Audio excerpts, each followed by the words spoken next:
ஆதியிலே வார்த்தை இருந்தது. கேட்கறதுக்கே ரொம்ப கம்பீரமா இருக்குல்ல. இது ஏதோ ஒரு சாதாரண கதையோட ஆரம்பம் கிடையாதுங்க. நாம இன்னைக்கு பார்க்க போற இந்த மூலப்பதிவு இயேசுவ வெறும் ஒரு சாதாரண மனுஷனா மட்டும் அறிமுகப்படுத்தல. உலகம் தோன்றுவதற்கு முன்பே இருந்த ஒரு பிரம்மாண்டமான பிரபஞ்ச இருப்பு.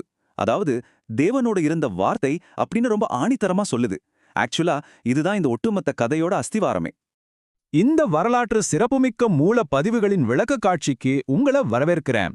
இன்னைக்கு யோவான் நற்செய்தியில் இருக்கிற இயேசுவின் வாழ்க்கைய நாம ரொம்ப ஆழமா அதே சமயம் சுவாரஸ்யமா பகுப்பாய்வு செய்ய போறோம். இதோட காலவரிசை, இதுல ஒளிஞ்சிருக்க ஆழமான உருவகங்கள், அப்புறம் இந்த பழமையான பதிவு நமக்கு முன்வைக்கிற இறுதி வாதம் என்ன, இதெல்லாம் நாம ஒன்னா சேர்ந்து தர்க்க ரீதியா ஆராயலாம் வாங்க. பகுதி 1. வார்த்தை மனித உருவம் எடுத்தல். இந்த எல்லையற்ற பிரம்மாண்டமான அந்த வார்த்தை சாதாரண மனித உருவம் எடுத்து நம்மள மாதிரி மக்களோட வாழ்றதுக்காக இந்த உலகத்துக்குள்ள வந்தது அப்படிங்கிற ஒரு அடிப்படையான விஷயத்த இந்த நூல் ஆரம்பத்திலே ரொம்ப ஸ்ட்ராங்கா பதிவு பண்ணிடுது. இதுல ரொம்ப இன்ட்ரெஸ்டிங்கான விஷயம் என்ன தெரியுமா? இந்த ஆசிரியர் பயன்படுத்துற முரண்பாடுகள் தான். இயேசுவின் வருகைய ஏற்கனவே இருக்கிற இந்த உலகத்தோட ஒப்பிட்டு பார்க்க ஒரு சூப்பரான உருவகத்தை அவர் கையில எடுக்கிறார். ஒரு பக்கம் மோசேயோட சட்டம், இன்னொரு பக்கம் இயேசுவின் மூலமா வந்த கிருபையும் சத்தியமும். சுருக்கமா சொல்லணும்னா ஒளிக்கும் இருளுக்கும் நடக்கிற ஒரு மிகப்பெரிய போராட்டம். ஆனா அந்த இருளால ஒருபோதும் ஒளிய வெல்ல முடியாது அப்படிங்கறதா இதோட மைய கருத்து. பகுதி 2. அற்புதங்கள், அடையாளங்கள் மற்றும் போதனைகள்.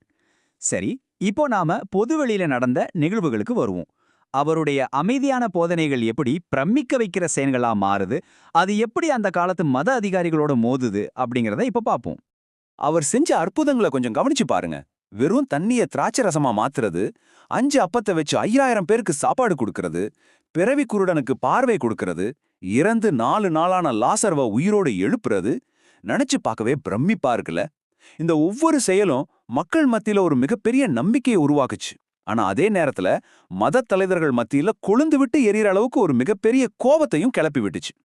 இந்த அற்புதங்களுக்கு பின்னாடி ரொம்ப ஆழமான தத்துவங்கள் இருக்கு.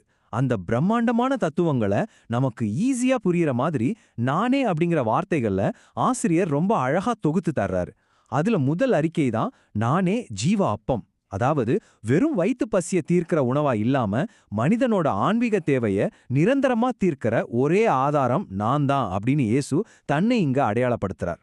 அடுத்ததா அவர் சொல்றாரு, நானே உலகத்திற்கு ஒளியாயிருக்கிறேன். இப்போ கொஞ்ச நேரத்துக்கு முன்னாடி நம்ம பார்த்தோம்ல அந்த ஒளி மற்றும் இருள் கான்செப்ட், அதோட இது நேரடியாவே கனெக்ட் ஆகுது பாருங்க. இருளை அகற்ற அந்த பிரபஞ்ச ஒளிய அவர் நேரடியா தன்னோட அடையாளமாவே மாத்திக்கிறாரு. என்னை பின்பற்றுகிறவன் இருளிலே நடக்க மாட்டான் அப்படின்னு ரொம்ப தெளிவா சொல்லி காட்டுறாரு. அப்புறம் வர்ற இந்த நல்ல மேய்ப்பன் அப்படிங்கிற உருவகம் கதையோட டென்ஷனை இன்னும் கொஞ்சம் அதிகமாக்குதுன்னே சொல்லலாம். மத அதிகாரிகளை திருடர்கள் அப்படின்னு சொல்ற அவர் தன்னை தன் ஆடுகளுக்காக உயிரையே கொடுக்கிற ஒரு நல்ல மேய்ப்பன்னு சொல்றார். தன்னை நம்பி வர்ற மக்களுக்கும் அவங்கள சுரன்ற அதிகாரிகளுக்கும் நடுவுல ஒரு மிகப்பெரிய பாதுகாப்பு வளையத்தை அவர் இதன் மூலமா உருவாக்குறார். பகுதி 3. இறுதி இரவு. இப்போ பொதுவெளியில மக்கள் கூட்டத்திலிருந்து விலகி ரொம்ப அமைதியான, நெருக்கமான, ஆனா அதே சமயம் ஒரு மிகப்பெரிய டென்ஷன் நிறைந்த இறுதி விடைபெறும் தருணத்துக்கு இந்த கதை நம்மளை அழைச்சிட்டு போகுது. இங்க இருந்து நடக்கிற நிகழ்வுகள் எல்லாமே ரொம்ப ஃபாஸ்டா நடக்கும். ஒரு வேலைக்காரனை போல இயேசு தன்னோட சீஷர்களோட பாதங்களை கழுவுறார். கடைசி எராபோஜனத்தை அவங்களோட சேர்ந்து சாப்பிடுறார். அவரை காட்டிக் கொடுக்க யூதாஸ் அங்கிருந்து கிளம்புறான். கடைசியா கெத்செமனே தோட்டத்தில் அவர் கைது செய்யப்படுறார். இந்த சம்பவங்கள் எல்லாம் அவரை முற்றிலுமா தனிமைப்படுத்தி கதையோட உச்சக்கட்டத்துக்கு ஒரு சிறப்பான மேடையை அமைச்சு கொடுக்குது. அவர் கைது செய்யப்படுறதுக்கு கொஞ்சம் நேரத்துக்கு முன்னாடி தன்னோட சீஷர்கள் கிட்ட ஒரு ரொம்ப உறுதியான பிரத்யேகமான விஷயத்த சொல்றாரு. நானே வழியும் சத்தியமும் ஜீவனுமாயிருக்கிறேன், என்னை அல்லாமல் ஒருவனும் பிதாவினிடத்தில் வரான் அப்படின்னு அவர் சொல்றது சாதாரண போதனை கிடையாது. இது ஒட்டுமொத்த தத்துவார்த்தமான எதிர்பார்ப்புகளையும் அதோட உச்சிக்கு கொண்டு போகுது. பகுதி 4. விசாரணையும் சிலுவையில அறையப்படுதலும். இங்கிருந்து தான் உண்மையான நாடகத்தன்மை அதோட உச்சியை அடையுது. விசாரணைகள் நடக்குது, மரண தண்டனை கன்ஃபார்ம் ஆகுது. அந்த பயங்கரமான பதற்றமான பகுதிக்குள்ள இப்போ நாம நுழைய போறோம். ரோமானிய ஆளுநரான பிலாத்துவிற்கும் இயேசுவிற்கும் நடுவுல நடக்கிற ரொம்ப கூர்மையான விவாதம் இது. நீ யூதர்களின் ராஜாவா அப்படின்னு பிலாத்து அரசியல் அதிகாரத்தோட கோணத்துல கேள்வி கேட்கிறான். ஆனா இயேசுவோ என் ராஜ்யம் இவ்வுலகத்திற்குரியதல்ல அப்படின்னு ரொம்ப கூலா ஆனா தீர்க்கமா பதில் சொல்றார். உலகத்து அரசியலுக்கும் ஆன்மீக உரிமை கோரல்களுக்கும் இடையில நடக்கிற ஒரு நேரடி மோதலை இது நமக்கு கண்முன்னாடியே கொண்டு வந்து நிறுத்துது. நான் சத்தியத்தை குறிச்சு சாட்சி கொடுக்க வந்தேன் அப்படின்னு இயேசு சொன்னப்போ பிலாத்து விரக்தியாவும் கொஞ்சம் கிண்டலாவும் ஒரு கேள்வியை கேட்கறான். சத்தியமாவது என்ன? விடை கிடைக்காம காத்துல தொங்கிட்டு இருக்கிற இந்த ஆழமான கேள்விக்கு பிறகுதான் பிலாத்து இயேசுவ கூட்டத்துக்கிட்ட சிலுவையில அறையறதுக்காக ஒப்பு கொடுக்கறான். கொல்கோதாவில அவர் சிலுவையில அறையப்பட்டு மரணத்தை நெருங்குறப்போ அவர் சொல்ற இறுதி வார்த்தைகள் முடிந்தது. இது ஏதோ தூத்து போய் சொல்ற வார்த்தை கிடையாதுங்க. தனக்கு கொடுக்கப்பட்ட நோக்கம் 100% முழுமையா நிறைவேறிடுச்சு அப்படிங்கறத உணர்த்துற ஒரு ஆழமான எடைமிக்க முடிவு இது. இதுக்கப்புறம் என்ன ஆகுது? பயத்துல அவரோட சீஷர்கள் எல்லாரும் செதறி ஓடிடுறாங்க. பகுதி 5 உயிர்த்தெழுதல். சரி, எல்லாம் முடிஞ்சிருச்சு அவ்வளவுதான் நடக்கும்போதுதான் காலியான ஒரு கல்லறையோட இந்த அதிர்ச்சியூட்டும் புதிய அத்தியாயம் ஆரம்பமாகுது. உயிர்த்தெழுதலுக்கு பிறகு நடக்கிற சம்பவங்கள் ஒவ்வொன்றும் ஒரு திருப்பு முனைதான். கல்லறை அருகே அழுதுட்டு இருக்கிற மரியாள் மகதலேனாவுக்கு அவர் காட்சியளிக்கிறார். சீஷர்கள் பயந்து போய் கதவை பூட்டிட்டு அறைக்குள்ள இருக்கும்போது நடுவுல வந்து நிக்கிறார். சந்தேகப்படுற தோமாவை கூப்பிட்டு தன்னோட தழும்புகளை தொடச் சொல்றார். அப்புறம் மீன் பிடிக்கும்போது நடக்கிற அந்த 153 மீன்கள் அற்புதம். இந்த நிகழ்வுகள் எல்லாமே சீஷர்களுக்கு இருந்த மரண பயத்தை அசைக்க முடியாத ஒரு நிரந்தரமான விசுவாசமா எப்படி மாத்துச்சு அப்படிங்கறத ரொம்ப அழகா படம் பிடிச்சு காட்டு. உயிர்த்தெழுந்த இயேசுவோட தழும்புல நேர்ல பார்த்த உடனே தோமா ரொம்ப எமோஷனல் ஆகி சொல்ற உச்சகட்ட வார்த்தைகள் தான், என் ஆண்டவரே, என் தேவனே. நல்லா கவனிச்சு பாருங்க, தோமாவோட இந்த வார்த்தைகள் நம்ம ஆரம்பத்துல பார்த்தோம்ல, வார்த்தை தேவனாய் இருந்தது அப்படிங்கிற அந்த பிரபஞ்ச அளவிலான உரிமை கோரல் அதோட ரொம்ப நேர்த்தியா போய் முடியுது. கதை எங்க ஆரம்பிச்சுச்சோ அங்கேயே அதோட மைய கருத்தை கொண்டு வந்து நிப்பாட்டுது.